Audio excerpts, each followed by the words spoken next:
Hello, I'm Lisa Wilson and welcome to my Data Protection Quickie. And today's Data Protection Quickie is all about DPIAs. That's Data Protection Impact Assessments.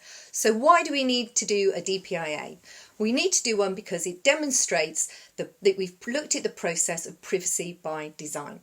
It considers how data is being processed from the moment that you've captured it to the moment that you then dispose of it. And it follows a whole cycle through from collection to deletion. So why do you need to do a DPIA? Well, you need to do a DPIA because as you are documenting how this data is moving through this new cycle that it's going through, you will be able to spot areas where you are not as compliant as you should be. And this will give you the opportunity to address those and put some risk mitigations in.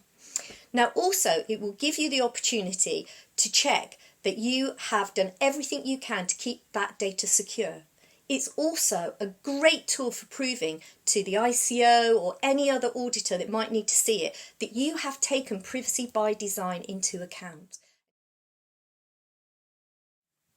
Now, who needs to be looking at doing a DPIA? And that's pretty much anybody who's bringing in a new system that's going to start processing that data. So that could be an HR department that's about to bring in a new process for managing CVs or employment records or payslips. It could also be a company that maybe is looking at doing something like e-receipts or any of those sorts of products that you want to bring in the marketing department that's now going to process your customer data in a different way. That should go through a DPIA. Documenting your DPIA is the next thing to think about, and how are you going to do that? Now, there are lots of templates out there, but they may not match your business and your specific needs, so check that first. If you can find one, then great, use that, change it around, whatever it takes for it to work for your business. Otherwise, my suggestion would be that you just template your own.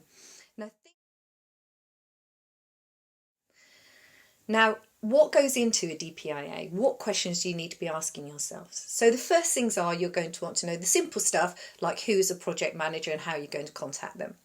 The other thing you need to know is whose data is it? Is it customers' data?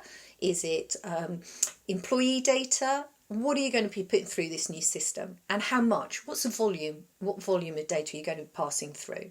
You're going to then be looking at explaining why you need to now process this data in this new way.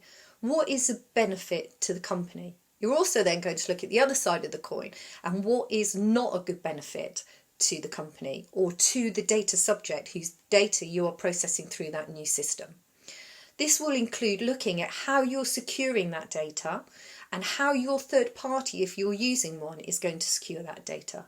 Are they going to be sharing that data with somebody else? Have they got good security and technical measures in place to keep that data safe? Have you checked what's in terms and conditions and also the contract we're going to have with them? Look always at the back of the contract. That's normally where the schedule of works is for data protection, and it will tell you in there exactly what their retentions of our data will be, how long they're going to keep it for, how they're going to process it. All of those sorts of things will be in the back there. So that's really worth a look, and you'll be able to take quite a bit probably to fill your DPIA in from those documents alone. So you're also then going to look at individual rights. How is that going to affect individual rights? This new system that you're bringing in and you're putting together, will somebody, a customer or an employee, be able to exercise all their individual rights? Will they be able to ask for a copy of that data? Will they be able to rectify that data? And will they be able to erase that data at any time? So these are all the things you're going to be thinking about that need to be going into your DPIA.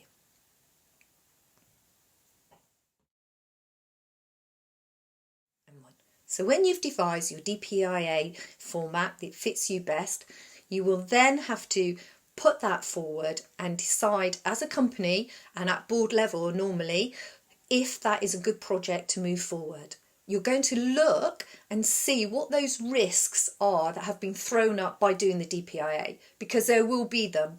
They might be small, but there will always be a couple of risks that will be shown up when you do that DPIA. So you're going to look then and see, is it a risk-averse company that you're working for, and will they accept those risks or won't they?